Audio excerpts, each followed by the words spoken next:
Sabotage, Espionage, and so much backstabbing. Forget about Anthony Mackie. We're looking for Mark Anthony. There's so much backstabbing. He killed Caesar. It's week 9 of Countdown to Infinity War.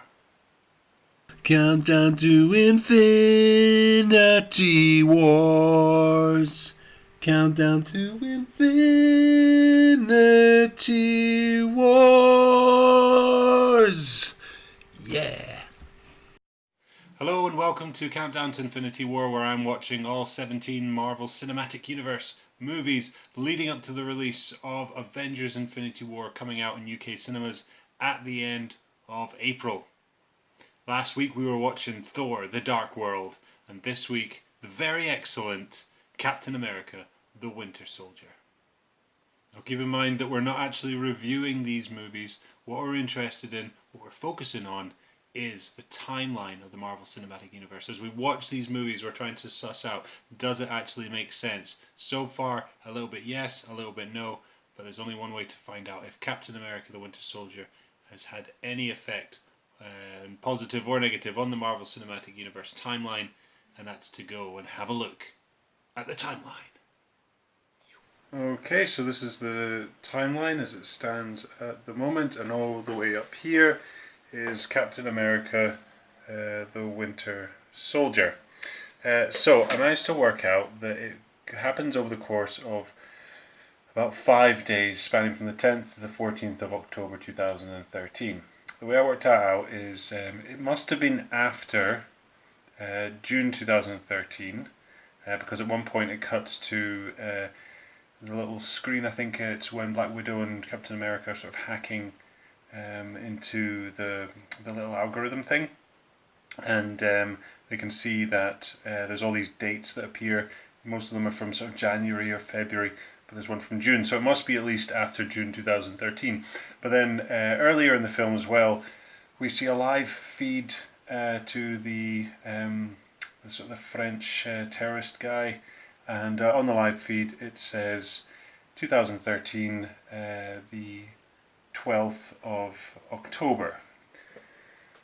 I also made a wee mention here that Hydra is mentioned as watching Stephen Strange. This is our first mention that we get of Stephen Strange. I just wanted to take a note of that. It feels like it might be important later.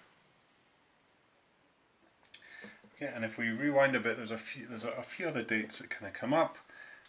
We realise now that Black Widow was born in 1984. This is information relayed by the computer, the Zola computer, and when they go to the thing, we find out that in 1946 Zola was recruited by S.H.I.E.L.D.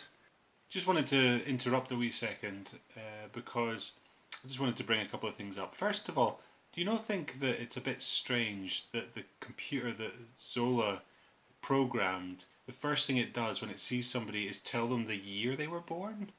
Does that not seem a bit weird? I guess it's a bit of a power play, I suppose. I know who you are, and I know the year you were born. I don't know. The second thing is I wanted to think about is, I never noticed, but I watched Thor Ragnarok as well this week because that just got released on DVD, and I noticed that Black Widow's little she throws a little circular disc at Winter Soldier at one point, and it hits his arm and it electrocutes him, and it looks really similar to the little discs that gets thrown into Thor's neck. And it just made me start to wonder if maybe somehow Grandmaster has managed to acquire this technology through one of the wormholes, like somehow one of Black Widow's little electrical doohickeys has fallen through a wormhole and he's found it and he's used the technology for himself. I quite like that idea. It's probably complete nonsense, but I just like the idea that Grandmaster has just kind of stolen somebody else's technology. It seems like the kind of thing he would do. We also find out that it would have been 1944 that Bucky had been found and taken by Hydra. And also there's just confirmation that Steve Rogers was born on 1918. Which means that coming this 4th of July, will be Captain America's 100th birthday. So there you go. Happy birthday, fake superhero character. One other date that gets mentioned just gets confirmed again in a newspaper article. It's confirmed that Howard and Maria Stark died on December 16th, 1991. Well, thanks very much for watching. Next week we're having a look at Guardians of the Galaxy. I was kind of hoping to see the Black Panther, but I've still not seen it yet because my local cinema has not got it yet.